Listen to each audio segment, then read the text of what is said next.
ازيكم يا حلوين عاملين ايه؟ حبيت اوريكم الفطار الفظيع بتاعي.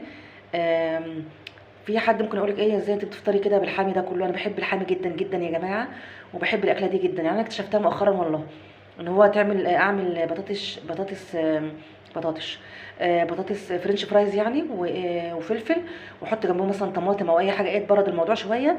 ولو عندك ليمون مخلل اي حاجه من دي، واعملي بقى سندوتشات بقى وكولي، او غمسي كده وشوفي الجمال بس وقولي رايك. فكري في الحكايه دي.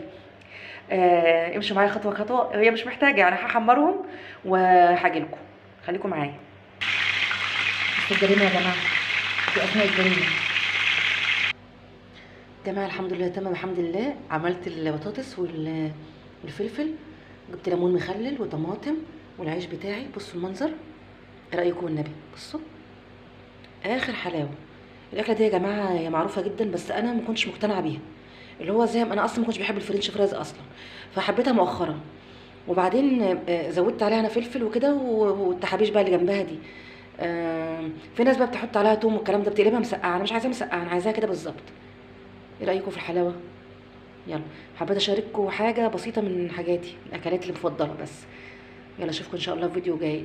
اعملوا لي كومنت ولايك وكلام حلو كده، ويعني وقدروا تعبي ومجهودي، وعرفوني ان الفيديو وصل لكم. يلا مع السلامه يا حلوين.